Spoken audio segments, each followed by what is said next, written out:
మనస్సు అన్నది ఆకాశం అయితే ఆలోచనలు అన్నవి ఆ విశాల ఆకాశంలో వివిధ రూపాలను సంతరించుకుంటూ స్వేచ్ఛగా విహరించే మేఘాల వంటివి.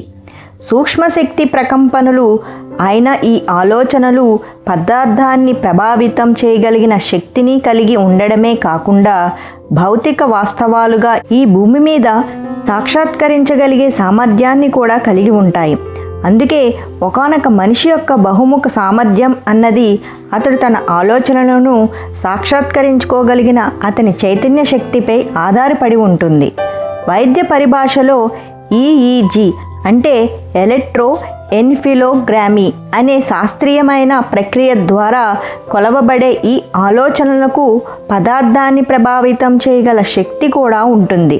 ఇవి నీటిలోని అణువులను ప్రభావితం చేయగలవు, అలాగే స్టీల్ స్పూన్ను వంచగలవు లేదా ఎలక్ట్రిక్ బల్బును పగలగొట్టగలవు అని యూరీ గ్లేర్, మాసారు ఎమిటో వంటి మనోవైజ్ఞానిక శాస్త్రజ్ఞులు ప్రయోగపూర్వకంగా నిరూపించారు కూడా.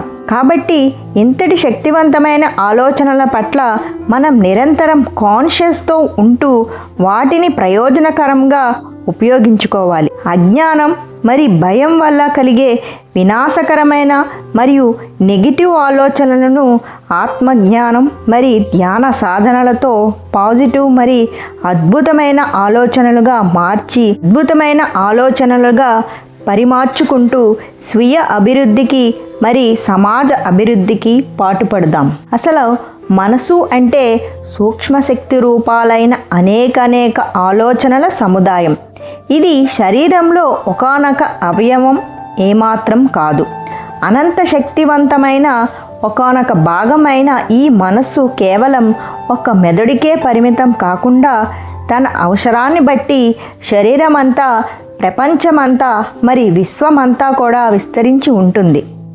ఈ క్రమంలో అది మంచి, చెడు, సుఖం, దుఃఖం, చీకటి, వెలుగు, ఆరోగ్యం, అనారోగ్యం, విజ్ఞానం, అజ్ఞానం వంటి పరస్పర విరుద్ధాలైన అంశాలలో పడి కొట్టుమిట్టులాడుతూ ఒక్కోసారి జీవితాన్ని నరకంలా మార్చేస్తూ ఉంటుంది.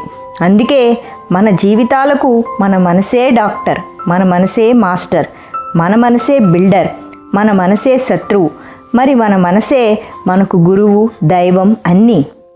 ఇలాంటి శక్తివంతమైన మనసును మనం నిలకడగా మరి ద్వంద్వాతీతంగా మలుచుకున్నప్పుడే ఆ ప్రభావం శరీరంపై కూడా పడి మన 10 కాలాల పాటు ఆరోగ్యంగా ఉండగలుగుతాం.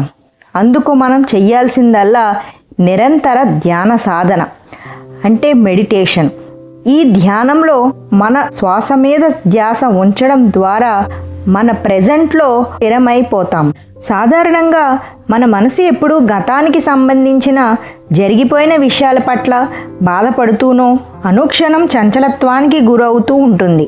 ఇలా రకరకాల విషయాల పట్ల అహంకారపూరితంగానో లేదా అజ్ఞానపూరితంగానో ఆలోచనలు చేస్తూ ఒత్తిడికి లోనయ్యే మనసును వర్తమాన క్షణంలో అంటే ప్రెజెంట్లో ఉండేలా చెయ్యాలంటే దానికి ఒకటే మార్గం.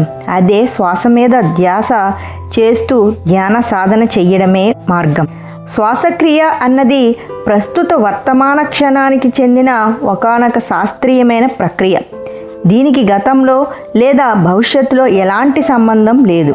కనుక ధ్యానం ద్వారా మన సహజ శ్వాస ప్రక్రియతో అలవోకగా అనుసంధానం అయి ఉన్నప్పుడు మన మనసు కూడా నిశ్చలంగా మారి వర్తమాన క్షణానికి చెందిన ప్రతి ఒక్క అద్భుతాన్ని మన సొంతం చేస్తుంది.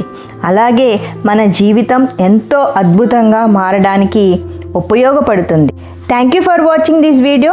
ఈ వీడియో కనుక మీకు నచ్చినట్లయితే లైక్ చేయండి, అలాగే మీ ఫ్రెండ్స్ అండ్ ఫ్యామిలీకి షేర్ చేయండి. సర్వే జనా సుఖినో భవంతు. సైనింగ్ ఆఫ్ మీ శ్వేతాలేఖ్య.